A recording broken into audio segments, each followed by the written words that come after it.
So I was just notified we can't live in this tiny house. This is just frustrating. A few days ago, I told you that Carolyn and I want to buy a used camper just for guest only. In case my dad comes by, that way we don't have to get a hotel room, or her sons, or my daughter. It really wouldn't be used for anything other than guest. We might put some storage in there, but I was literally in there talking to Carolyn right now, and we're like, well, what will we put in there? We don't have anything. The primary reason we wanted to do a tiny house concept is so we can minimize our lives. And I tell you, people just cannot either stand the idea of minimizing their lives or cannot even comprehend what that means. So we were in there talking about what that means to us. And Carolyn says, yeah, I'll tell you what it means.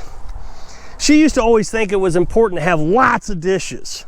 The problem with that is you'll say, well, I don't feel like doing dishes tonight. You have enough dishes for tomorrow, and then tomorrow you don't do dishes, and then you got a week's worth of dishes that you got to stand in front of the sink all day to do on the weekends. But with the dishes that we have 2 plates, 2 forks, 2 spoons, 2 knives, and when we finish our dishes, we wash our dishes. Carolyn's got 2 little plastic tubs that she does dishes in. Now somebody's gonna say, well, you need to learn how to do dishes too. I do my dishes. So if I cook an extra meal or something, I'll do my own dishes. Carolyn is a big fanatic on letting her do her chores. She wants to feel useful. So if I do the dishes, then she gets upset that I'm taking her responsibilities away. It makes sense. She wants to have responsibilities in life. And another idea, a tiny house.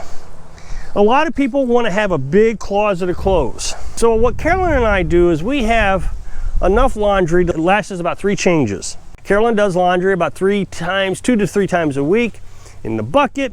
Now imagine if you got lazy on doing laundry without a wash machine, and you had a big closet of clothes, and then when you decided, well, I got to do laundry, you got a stack of laundry that's going to take you a week to finish in a bucket and a plunger.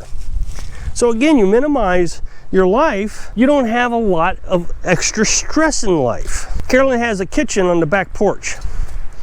She thought about this very carefully. I was going to build her an area in the tiny house that she could have a kitchen in, but she didn't want a kitchen in the house. She wanted it outside for several reasons, lots of reasons. The big reason was she didn't want the smells in the little house. When we lived in the camper, when we traveled, it stained the walls. It stunk in there. If she burned popcorn by accident, it would burn your eyes forever. But the other reason is once you take the kitchen inside the house, then you need shelves, then you need more space, then you need counter space, then you need all this room. Well, she didn't want to make a room just for a kitchen. So she has a little shelf outside. She's got some shelves inside for the food storage. I mean, we used to have like an 800 square foot house when we rented a house on 8 acres. We primarily stayed in the living room, or we went to sleep in the bedroom. That was it. That's all we did. The kitchen was just a storage place for dirty dishes. You can call us lazy. We worked a lot, so it was easy for us to just throw the dishes in the sink and let them stack up until the weekend. But we didn't want that kind of stress in our lives anymore. We tried to figure out very carefully how to get rid of the stress.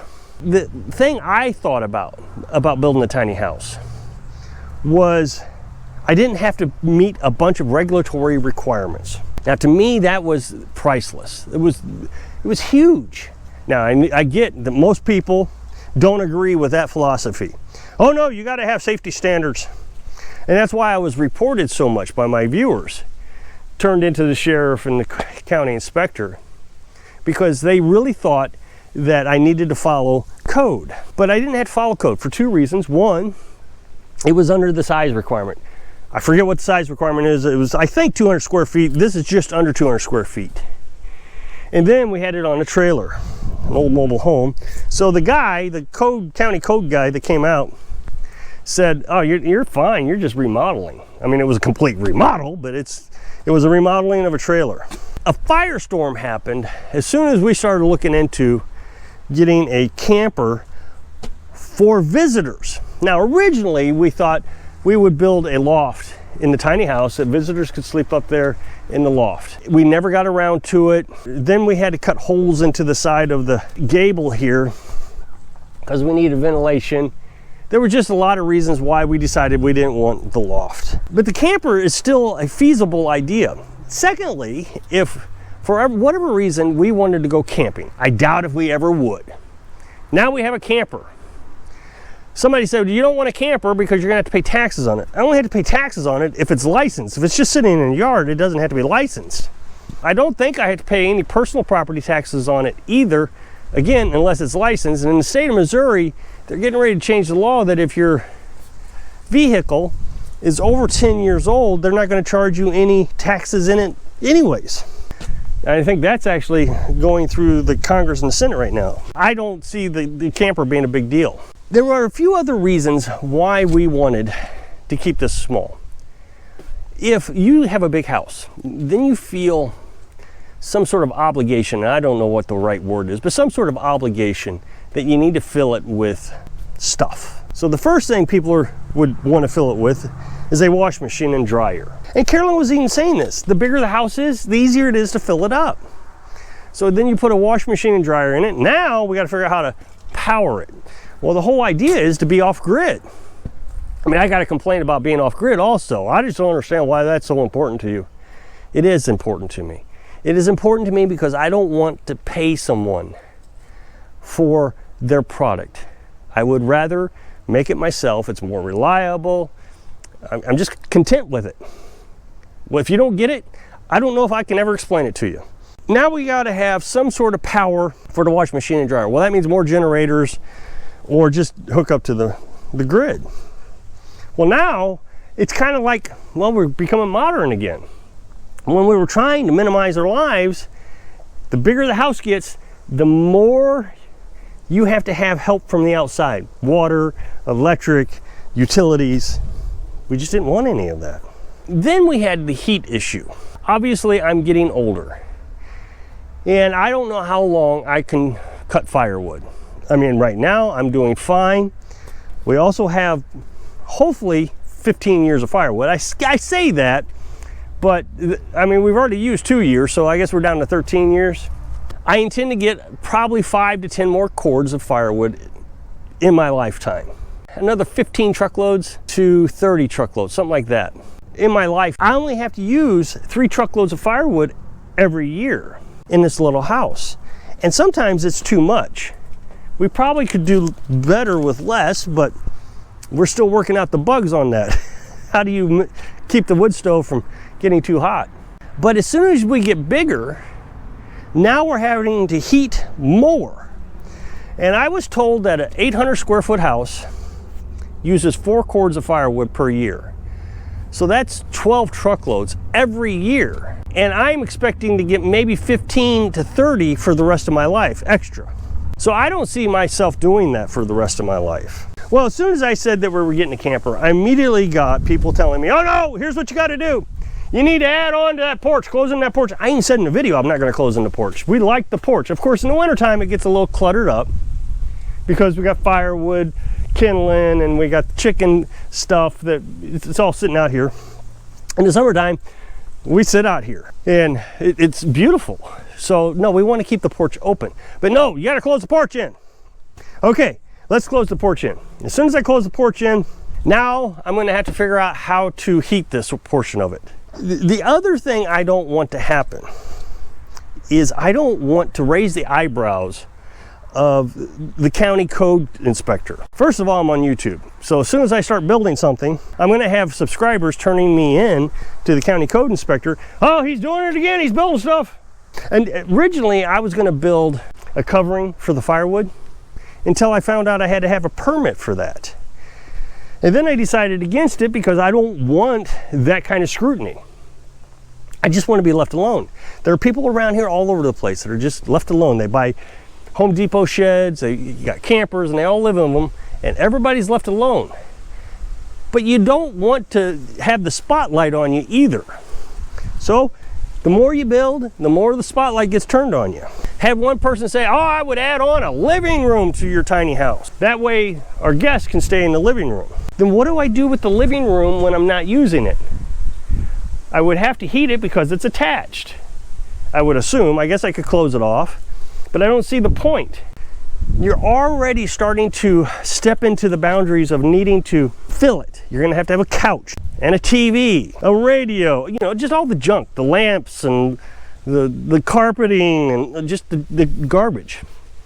And this is how society has progressed throughout the years. It used to be, and don't quote me on specific numbers, but let's say back in the 1920s, every person in a house had 100 square feet to themselves. So if there was 4 people in the house, you had a 400 square foot house. Well, now it's like 400 square feet per person. What you are doing, and I don't think people really realize this, is you are making the bankers rich. Bankers got together back in, I don't know, the 1920s, 1930s, 1940s, and they tried to figure out how to make more money. Well, you can loan money, and then people will have to pay you back with more money. Yeah, but how are you going to get people to want to borrow money from you? Well, we could say having a home is the American dream. So the American dream was born. And FDR said, the American dream, everybody has to have a house, a car, and a picket fence, and that was the American dream. Then the American dream started to grow. Well, no, you got to have a bigger house.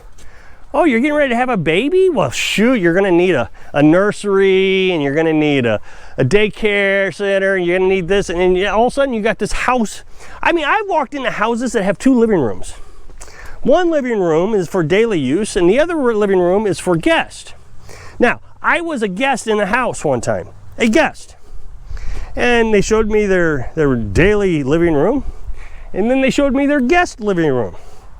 And then we all sat down into the daily living room. And I was literally thinking, not that I cared, it didn't make me any difference. Why am I in the daily living room? I'm a guest, aren't we supposed to be in the regular living room? I mean, it was obvious, they never went in there. I was in one house that had a living room that was dedicated to a old movie, and I can't remember the name of the movie anymore, so you have to forgive me. But this woman had little plates, saucers hanging on the wall of this movie. She had dolls hanging on the wall, and that's all it was used for. Nobody was allowed into this living room.